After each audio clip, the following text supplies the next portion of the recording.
On a quiet night in Neverland, the stars sparkled above the island, casting a gentle glow over the lush landscape. The Lost Boys were fast asleep in their hidden hideout, while Peter Pan lay on his bed of leaves, his sword close at hand. Though he rested, his senses remained sharp. He felt a strange disturbance in the air, a tingling sensation that woke him from his light sleep.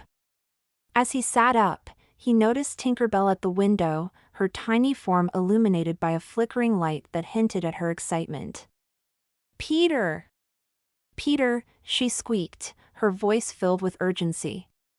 Peter rubbed his eyes and stretched. "What's going on, Tink?"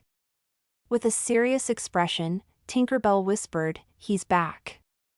Peter raised an eyebrow, wary yet intrigued. "Who?" Tinker Bell took a deep breath and glanced over her shoulder, as if worried someone might hear. "Captain Hook." Peter's eyes narrowed. He wasn't sure whether to believe it or not, but if there was one thing he'd learned in Neverland, it was to expect the unexpected. Together, Peter and Tinker Bell made their way to the Jolly Roger, where they found Captain Hook standing on the deck, his posture unusually humble.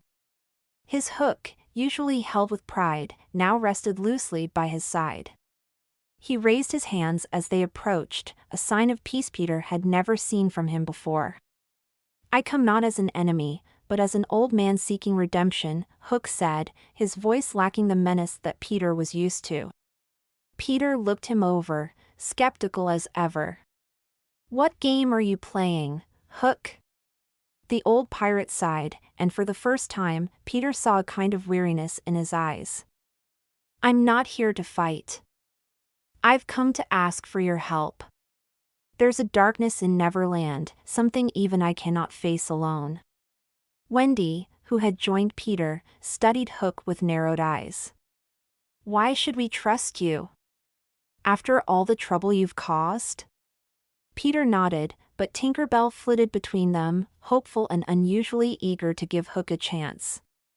"People can change, Peter." "Even him," she insisted. The Lost Boys, gathering around, muttered to each other, uncertain. They were torn between their loyalty to Peter and the shocking possibility of working alongside their sworn enemy. Peter, however, knew better than to dismiss a warning about Neverland. If there was even a slight risk to the island, he had to investigate. With a reluctant sigh, he extended his hand to Hook. "Fine," he said. "But if this is a trick, I'll make sure you regret it." Hook nodded solemnly, and together they embarked on an unusual journey, led by the old pirate into the dark depths of Neverland's forest. As they walked, signs of an eerie presence grew more apparent: blackened trees, scorched patches of grass, and a strange mist that clung to the ground, whispering ominously. "It's the shadow beast," Hook murmured, more to himself than anyone else.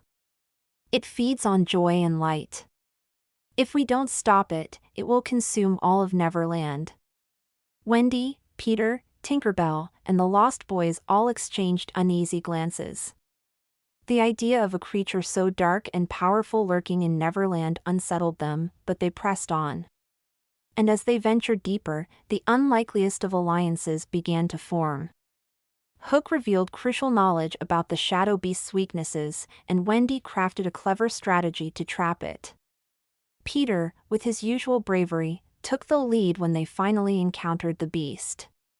The shadow beast was unlike anything they'd ever seen, an enormous, terrifying figure made of pure darkness, with eyes that gleamed like embers. The beast hesitated, sensing the combined strength of its opponents: Peter, Wendy, Tinker Bell, the Lost Boys, and even Captain Hook. In that instant, it recognized the threat they posed together. With a final, determined push, they managed to drive the creature back to the shadows, sealing it away and saving Neverland from its grasp.